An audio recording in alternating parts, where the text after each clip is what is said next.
Päevalüliti. Lülitume teemasse. Viimasel ajal on piimast palju räägitud. Sügavalt isiklik on teema, kui rääkida sellest, kas piim maitseb või mitte. Veel isiklikum on teema talupidajatele, kes on pidanud elutöö päästmiseks suure osa karjast müüma või tapamajja saatma. Meil kõiki aga puudutab see, mis saab piimandusest, Eesti põllumeestest ja sellest sektorist edasi. Kas pühapäevaste pannkookide kõrvale saame juua Eestis toodetud punalehmade mahepiima või Poola retsepti järgi maitsestatud piimajooki? Kas toota pulbrit, mahepiima või leida kitsas piimatoodete nišš, millega Euroopas Eesti eriliseks ja märgatavaks teha? Neid küsimusi lahkame tänases päevalülitis. Mina olen saatejuht Kristi Sarap.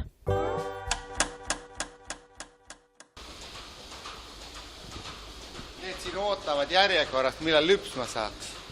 Sellepärast, et sealt, kust lüpsta saab, sealt saab jahu ka. See jahu on hea. Sarved on ära lõikatud ohutuse eesmärgil osadel. Mitte päris kõikidel, aga enamusel.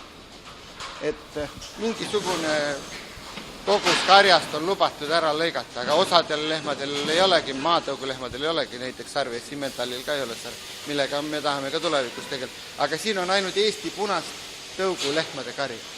Ja siis läheme siin, ma näitan teile konkreetselt, mis meil piimavahe on. Kui robotis käib ära, mingi probleem on, siis saab arvata. Lehm oskab ise minna robotisse? Lehmad ise lähevad robotisse. Mismoodi? Nad teavad? Nad teavad, et nad tahavad süüa ja tahavad piima anda. Neil on seal siis kommid on seal. Ja siis üks eriline vahe, mis meil on, mis oluliselt erinev vahe tavalisest piimast. Kui tavalisest piimast võib olla veresisaldus lubatud norm on 2000. Tünni keskmine, selle tünni keskmine, mida kombinaat siit veab üle mitme päeva, näiteks kombinaat. Seal on lubatud veresisaldus 2000. Meil on keeratud lehma nisa otsas arvutis. Ei või olla rohkem, kui nisa otsas on veresisaldus üle 800, mis on peaaegu 3 korda alla lubatud tünni keskmine. Meil on ta nisa otsas keeratud 800 peale. Kui seda masinat ei oleks, siis ma ei kujuta ette, et keegi suudaks nisa otsast vaadata veresisaldust 800. Kui herilane sutsab näiteks karjamaa peal lehma, ja lehmal mingil probleemil viskoosus näiteks piimas kasvab, siis vanaema võib-olla heal juhul oma sõrmedega tunneks ja saaks, aga ma kahtlen selles, aga robot saab sellest aru. Piim tuleb, näed, lehmad on seal robotis. Piim tuleb siia, tünni. Siin ta jahutatakse maha 4 kraadini, 3 kraadini ja siis edasi läheb kohe siia. Pakid on siin ja siit edasi homme hommikul see piim. Täna nad on sõnumid saanud, nad saavad sõnumid kuskil 10-11 sellel vahemikul. Praegu lehmad lüpsavad. See piim jõuab sinna, ta läheb siin, oleneb palju seal piim on, ta läheb siin mõnekümne minutiga -4 või +4 kraadini. Ja siis, ja nüüd kui lätlased sõnumid saavad, ütleme kell 11 nad hakkavad siin pakendama, ja see piim jõuab täna Tartu lattu ja homme hommikul on juba kõikides nendes kuubipoodides, kes täna tellimuse esitasid. On ta juba reaalselt Lõuna-Eesti kõigi poodides juba leti peal. Aga miks lätlased tulevad siia?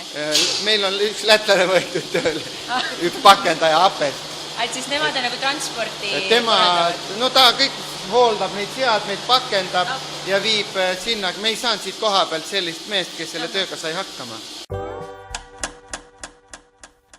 Meelis Mõttus, kes on lõunapiima eest seisnud ja seda vedanud rohkem kui 25 aastat, tõdeb, et Eesti piimandusel pole piimapulbriga lööki ei Euroopas ega mujal. Eesti farmid moodustavad vaid 0,4% kogu Euroopa lehmadest. See tähendab, et ükskõik kui vähe me ka tootmist tõstaks, ei saa me vastu näiteks Poola või Saksamaa suurtootjatele. Meil on vaja midagi enamat, see peab olema nišivärk, on Meelis Mõttus kindel. Ta müüb peagi osa oma karjast, et osta erilisi juustu valmistamise seadmeid.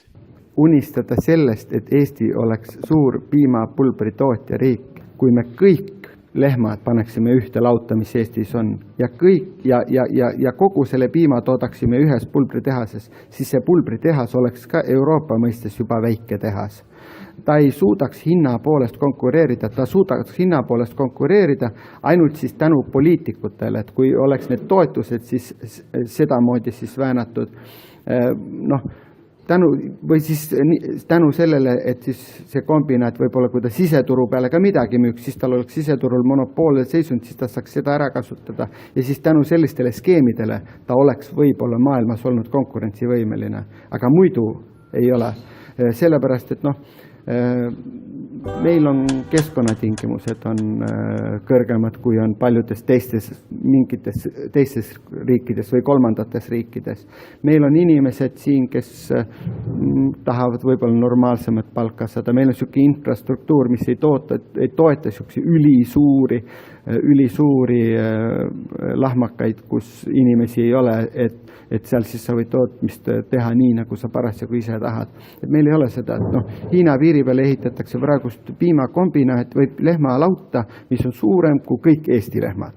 Kas me suudame sellega konkureerida või millal? Kaua me suudame sellega? Me ei suuda seda teha. Pigem on minna oma niši mööda edasi. No jah, kui ma ütlen veel seda, et kui Eesti lehmade arv on 0,4% Euroopa lehmade arvust, siis minna ja üritada Eestis toota kõige odavamat pulbrit, kas see, seda saab iga inimene, kes on ikkagi põhikooli lõpetanud, saab sellest aru, et see tegevus ei ole normaalne. Mõttusel on tegelikult juba praegugi suurte Kesk-Eesti farmidega võrreldes teistmoodi lähenemine. Läti piiriäärses farmis toodetakse vaid mahepiima. Alustades karjamaast, kus lehmad vabalt söömas saavad käia ja lõpetades ülitundlike piimarobotitega, mida Mõttus eespool tutvustas. Ütleme, üks asi on piim ja piimajoomine, aga teine asi on see, mis piimast siis tehakse, see juust. Et seal Euroopas on ikkagi põhiline, mida inimesed, mida tarbivad kõige rohkem või ja mis säilib hästi kaua ja mis oleks nagu meil siin Lõuna-Eestis ka hästi võimalik, teoreetiliselt on ta võimalik ja praktiliselt me oleme siin alustanud seda tegevust, on need erinevad juustud, pastöriseerimata piimast erinevad juustud. Tad on omapärase maitsega, igal talul on oma maitse, ja neid juustusid on nii miljon erinevat sorti, 1000 erinevat sorti Prantsusmaal messile lähed, sa saad sealt neid vaadata ja maitsta. Ja ma ei saa sellest, põhimõtteliselt ma usun, et ma sellest aru saan, miks ta Eestis niimoodi ei ole. Aga millal ta niimoodi Eestis saaks, siis see on nii hirmus suur töö. Mis siis piimaturuga juhtus ja miks Mõttus toorpiima müümisele alternatiive otsib? Mäletatavasti otsustas Euroopa Liit Venemaale majandusaktsioonid kehtestada, et püüda mõjutada sõjategevust Ukrainas. Venemaa ei jäänud võlgu ja keeras omakorda kinni kaubanduskraanid Euroopa toidukaupadele, sealhulgas ka kõigile piimatoodetele. See tähendab, et Eesti farmid pidid hakkama otsima uusi väljundeid. Toodeti esialgu ikka samades mahtudes, kuid seda oli ja on siiani Eesti jaoks liiga palju. Euroopasse minna ei saa, sest seal on ees suured tootjad, näiteks Saksamaalt. Eesti Põllumajandus- ja Kaubanduskoja juhatuse esimees Roomet Sõrmus selgitas lähemalt, kuidas see kõik on mõjutanud just Lõuna-Eesti tootjaid ja põllumehi.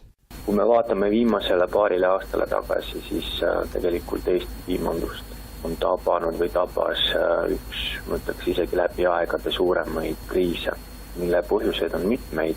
Ühelt poolt kindlasti väga oluliselt meid mõjutanud Venemaa turu sulgumine piimatoodete jaoks. Kuidas see mõjunud on, siis me oleme tänaseks kaotanud juba 13% Eesti piimakarjast, mis on nagu äärmiselt kurb number. Ja see hind on selles sektoris olnud nii madal, et paljud piimatootjad on lisaks sellele, et nad on vähendanud karja, on paljud ka üldse lõpetanud tootmise. Ja piimatootjatele on hästi teada, et Eesti riik ei ole maksnud juba alates 2014. aastast täiendavaid siseriiklikke toetusi, üleminekutoetusi, ehk piimatootjad tunnevad seda ka top-upi nime all. See on olnud tegelikult väga suur kahju Eesti piimandusele, sest piimatootjate toetused viimastel aastatel on seetõttu väga palju langenud ja koja poolt on see meil alati olnud number üks prioriteetidest, et poliitikutele ikka ja jälle seda meelde tuletada, et selle toetuse maksmine on hästi oluline ja on vajalik. Täna peame ütlema, et need viimased 3 aastat ei ole olnud edukad, aga see ei tähenda, et me seda nii-öelda jonni jätaksime ja me kindlasti seletame ja selgitame edasi seda teemat. kui me mõtleme näiteks siin Põlva ja Võrumaa piimatootmise peale, siis nagu ma ütlesin, siis kui keskmine Eestis on selline 10-13% vähenemist, siis eriti palju on karjad vähenenud just Võrumaal, kus on 17% vähem lehmi võrreldes siis paari aasta taguse ajaga. Põlvamaal natuke vähem, et seal on karjade arv vähenenud 6% võrra. Talunike nii-öelda hääl on, et Karinsepa perekonnaettevõttes on üsna suures laudas otsustatud tootmine lõpetada, et neid on veel, aga ma kohe praegu ei oska öelda. Kuigi Sõrmuse sõnul on septembri jooksul olnud märgata mõningaid positiivseid märke hinnaturul, siis karjade vähenemine jätkub endiselt. Ainuüksi selle aasta augustist tänaseni on Eestis 1500 lehma vähem. Hind siiski tootmise omahinnast jääb arvatavasti ka sel aastal jätkuvalt madalamale ja seega on otsused paljudel talupidamistel jätkamise või loobimise mõttes tehtud. Nagu varem mainitud, üks farmi omanikest, kes karja vähendab, on ka mõttus. Täna võib veel öelda, et me siin ka punnitasime ja uskusime veel, et see piimahind kuskile tõuseb ja kui praegu võtta, kuigi me oleme siin firmad laiali löönud sellepärast, et vahepeal tuli mahedatel normid, et ei tohi lõas pidada ja siis sai lõunapiim mitmeks löödud ja kui need mitut karja nüüd eraldi vaadata, siis me nagu eriti palju vähendanud ei ole, aga me oleme selle otsuse juba teinud ja lähikuudel me vähendame praktiliselt poole võrra ja ise oleme me öelnud niimoodi, et me valmistume järgmiseks piimakriisiks. Me valmistume, kuigi see piimakriis ei ole veel justkui lõppenud, aga me valmistume järgmiseks ja loodame, et järgmisesse piimakriisi me jõuame nii, et me enam piimakombinaadile ühtegi piimaliitrit ei müü. Praegust viimased paar aastat me oleme oma tegevusele siin nagu pidevalt peale maksnud, et toetustega tuleb niimoodi isegi, ma ei tea, võib-olla ju suudab mingid vanu investeeringuid ja võlgu kinni maksta, aga me oleme otsinud seda väljapääsu. Me oleme otsinud seda väljapääsu ja otsime praegust ka ja me oleme siia matnud raha juurde. Kahjumid oleme katnud kuskilt mujalt saadud rahaga, kas siis oleme midagi maha müünud või oleme mõnest teisest ettevõttest kasumeid siiapoole toonud, et mitte seda karja ära hävitada. Ja nüüd siis ma ütlesin, et kui nüüd müüme osa lehmi maha ja ostame juustu tegemise seadmeid, ja mõtleme niimoodi lihtsalt siis tulevikus ellu jääda. Et me müüme kas kaubandusvõrku ja otse tarbijale või me teeme siis juustuks ja viime need juustud Prantsusmaale laagerdamisele, kas müüme seal maha või toome siis tagasi siia pärast laagerdamist. Et see sõltub sellest, kust me rohkem raha saame. Aga igal juhul sellele me oma panus anname, et Eestis ületootmist vähendada ja tuua Eestisse uuel tasemel juustukultuur. Näiteks võib väikseid positiivseid muutusi välja lugeda sellest, et septembri keskel toimus Toompeal niinimetatud märkamise aktsioon. Piimatootjad viisid koos Põllumajandus- ja Kaubanduskoja eestvedamisel Toompea lossi ette üle 10 000 piimapudeli. Ühe iga lehma kohta, kes viimase 2 aasta jooksul kriisi tõttu surnud. Roomet Sõrmuse sõnul ei ole kuu jooksul kuigi suuri samme astutud, kuid mingil määral võeti piimatootjaid kuulda.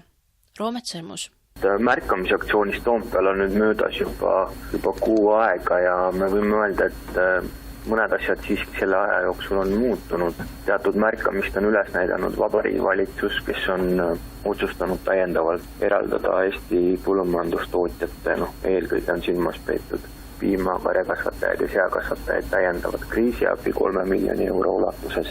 Ja meiega on näiteks ka ühendust võtnud üks suur kauplusekett Maxima, kes on oktoobris üsna tugevasti alustanud kodumaiste piimatoodete tutvustamist oma kauplustes. Nii maaeluminister Urmas Kruuse kui ka viimased ettevõtlusministrid näevad, et Eesti võiks pürgida uutele välisturgudele. Anne Sulling sõlmis tehinguid Jaapaniga, Liisa Oviir otsib sidemeid Hiinast. Ka maaeluminister Urmas Kruuse on rõhutanud, et tuleb vaadata piiri taha ja suunata oma tooteid välisturule. Selle arenduseks ja teostuseks kulub palju aega, raha ja energiat, mida võib-olla paljudel kriisis olevatel talupidamistel pole kuskilt võtta. Lõplik olukorra paranemine saab tulla turult, kui hinnad tõusevad. kuidas paistavad maaeluministri sõnavõtud Eesti lõunapiiri äärde? Meelis mõttus. Selles mõttes ma olen praegust isegi seda maaeluministrit, et ta on tegelikult andnud piimandusvaldkonnas, ma saan aru, et ta ei julge poliitiliselt eriti aktiivselt nagu välja öelda seda, et see ületootmine on meil praegu suur probleem, aga on andnud nagu esimesed märgid, on antud, et meil võiks minna kah niisuguse spetsiifilisemate toodete peale üle, et on niisugused toetused tulnud, et kui on alla 100 lehma, siis saab 200 eurot veel aasta toetust, et justkui soositakse või vähemalt märk on antud, aga ma ei tea, kui palju see on Eestist tulnud või Euroopa poolt, et niisugusi väiksemaid karju ja spetsiifilisemaid asju ikkagi turule tuua. Ka meil, tarbijatel, on oluline roll täita. Kes saaks selgeks teha, et rasvasem mahepiim on kõik see parem ja sellega väiketootjaid aidata? Meelis Mõttus teab võimalikku vastust. No selles mõttes on see jäsuke keeruline teema, et kui sa ei ole harjunud, siis sa seda ei tahagi maitsta, ta on liiga rasvane ja võib-olla vahepeal kuuled, saab ajalehtedest ka lugeda, et see pastöriseeritud piim ei ole tervisele niivõrd kasulik, on mingi emeriitprofessorid kuskilt artikleid kirjutanud ja igasuguseid trikke tehakse selleks, aga kõige parem on niimoodi, et kui sa räägid nende inimestega, üle 90-aastase vanaema või vanaisa, kes on eluaeg iga päev liitri viima joonud, et miks siis, kuidas tema siis on elanud ja kuidas ta ei ole ühtegi luud puruks murdunud elu jooksul ja et selles mõttes niisugune töö ja niisama, et lastega nagu praegust viimasel ajal tehakse, et näidatakse siis lauta ja piima ja kust ta tuleb ja mismoodi ta tuleb ja et selles mõttes ma arvan, et see niisugune aitab kaasa. Väiketootjatele on appi tulnud ka mõned poeketid, räägib Coop tarbijate ühistu esindaja Martin Miido. Ausa piima puhul on hästi oluline see, et tarbijad teaksid ja tajuksid seda, et kui nad seda piima ostavad, et kuhu see raha läheb. Ja kui me tulime selle piimaga kevadel välja, siis me ka selgitasime avalikkuses päris palju selle projekti põhimõtted ja näha oli, et kui sellest räägiti, siis ka inimesed ostsid seda väga suurel määral. Et ta oli seal esimestel kuudel meil isegi lausa piimade topis päris kõrgel kohal. Aga nüüd kui septembris tõsteti toorpiima kokkuostu hindasid, siis see on tegelikult kajastanud ka ausa piima mahtudes. Et kui siin varasemalt müüsime umbes 1000 liitrit päevas, et nüüd on see hakanud vaikselt langema. Ja iseenesest ei ole selles midagi halba, et kui piimaturu olukord stabiliseerub, siis on tegelikult hea näitaja kogu meie farmerite majanduskeskkonnale ja tänu sellele ka väheneb vajadus selle ausa piima projekti järgi. Teisi kaubanduskette me nüüd ei ole näinud, et nad oleks selle ideega järgi tulnud. Ja jällegi, et nagu enne mainisin, et kui piima kokkuostu hind tõuseb, siis tegelikult vajadus taoliste projektide järgi väheneb. Coop ise selle aktsiooniga midagi ei teeni, aga võitlus käib ju piimatootjate eest. Roomet Sõrmus sõnab samuti, et ka Maxima on astunud esimesi samme selles suunas, et mahepiim tarbijateni jõuaks. Aga kui me vaatame tarbijaid, siis väga tähtis on ka see, et Eesti tarbijad tarbiksid ja eelistaksid kodumaiseid piimatooteid. Me oleme ise kuulutanud oktoobri piimakuuks ja kuulutanud välja ka sellised piimajoomise talgud, et seda ei tasu kindlasti võtta nüüd puhtalt sellena, et me peaksime ennast piimast surnuks jooma, et piimatoodete lett on väga mitmekesine, et sealt leiab erinevaid piimatooteid ja ma usun, et tegelikult kui teadlikult tarbida, siis on võimalik hästi mitmekesiselt ka piimatoodete leti võimalusi kasutades toituda, aga millega Maxima on välja tulnud on see, et nendel on oktoobris ka oma piimakampaania, kus nad siis pööravad just kodumaistele piimatoodetele suuremat tähelepanu. Ja nüüd viimane algatus on Maxima poolt see, et Maxima poodidest on võimalik osta 1 euro eest kas siis rinnamärki või külmkapi magnetit, mille peal on kiri Joon Eesti piima. ja selle märkide ja magnetite müügist saadud tulu Maxima annetab Eesti piimatootjate toetusfondi, millest me siis tahame toetada selliseid teadus- ja arendusprojekte, mis oleksid kasulikud kõikidele Eesti piimatootjatele, ehk toetada erinevaid siis uurimisprojekte, et tõsta Eesti piimatootmise konkurentsivõimet ja kindlustada sellega siis ka kodumaise piimatootmise tulevikku. Meelis Mõttus jääb pärast Martaga vestlemist oma peagi avatava poe katusetuppa. Ta näitab meile arvutist hallitavate, siniste, venivate ja suurte aukudega juustude pilte. Need kõik on tehtud Prantsusmaa juustumessil, kuhu Mõttus sai kutse. Ta imetleb prantslaste juustukultuuri ja ootab aega, mil see kõik ka Eestisse jõuaks. Kahjuks paistab praegu, et see võib jääda helesiniseks unistuseks, sest Eesti turu suured tegijad keskenduvad endiselt masstootmisele. See tähendab, et siin ei saa arendada Eestile iseloomuliku maitsega piimatööstust ja Mõttuse sarnased arendajad jäävad endiselt väikesteks tegijateks. Meelis Mõttus avab peagi oma Vastseroosa poes juustuleti, kus kroonijuveeliks võiks olla just Eesti punaste lehmade piimast tehtud Napoleoni lemmikjuust. Epois. Meelis Mõttus. Meil on selline metsaõunapood, mis on ka tegelikult ausalt öeldes töötanud juba Eesti Vabariigi 75. sünnipäevast alates. Kui Eesti Vabariik sai 75, siis metsaõuna Vastseroosas kartulipõllu peal sai avatud metsaõunakauplus. See oli väga suur sündmus, tookord seal inimesed vaatasid metsaõunapood, et kas nüüd julgubki puuti minna, et selline nimi pandi poele. Tookord kõigil põrved värisesid, Eesti oli asja vabanenud. Aga täna on siis selline asi, et me seal poes teeme ümber korraldusi, see pood peaks saama põhimõtteliselt juba tänasest lahti. Seal saab juba osta meie piima kilekotis ja pastöriseerimata piima, siis saab osta tommejuustu, mis on tehtud Eesti punastõugulehmadelt ja saab ka rakletti. Aga raklett ei ole veel hetkel õige vormiga, aga need vormid me saame ka juba novembri keskel Prantsusmaalt kätte, õiget rakletivormid. Need, et ennem, ma arvan, detsembri alguseks on seal metsaõunakauplus siis selline pood, kus saad neid tooteid, mis meie siin teeme, mis meie piimast tehakse, pluss saab osta ka siis neid, kelle käest me snitti võtame, neid prantslaste tommesid, raklette, juustufondüüsid erinevaid. Et see aeg ei ole enam kaugel, et 6 aja pärast ta võib Vastseroosa sõita või kui kelgutama Metsaõunatalu mäe peale tuled, et siis saab niisuguse väikse vereva kartuli peale lasta rakletil tilkuda ja tunda siis seda mõnu, mis Alpis inimesed tunnevad, kui nad tulevad suusatamast. Ja lõpetuseks, kui kaua sa jaksad kõige selle helesinise unistusega tegeleda? Ma ei oska öelda, kui suur see unistus on, selles mõttes, et need unistused siin järjest tasapisi realiseeruvad, et ma võib-olla lihtsalt asjadest räägin natukene eespool, et sellest saab igaüks aru, et Eesti ei saa ju igavesti olla piimapulbri tootja. Sellest saab iga inimene aru, kas ta juhtub sel aastal, 5 aasta pärast või 10 aasta pärast, varem või hiljem, kui Eesti jääb ikkagi Euroopa Liitu, ja ei hakka mingi Ida- või Aasia riigiga kuskil sõbrustama hirmus kõvasti, siis meil tahes-tahtmata selles suunas liigumine.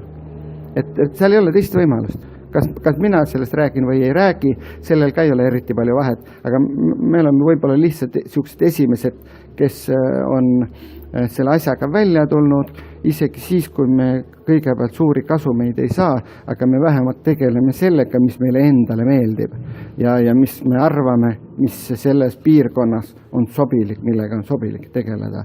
Meil on endal vähemalt süda rahul. Mina olen Kristi Sarap ja selline sai tänane Päevalüliti. Saate kordust saate kuulata pärast 5 uudiseid. Kuulmiseni! Päevalüliti!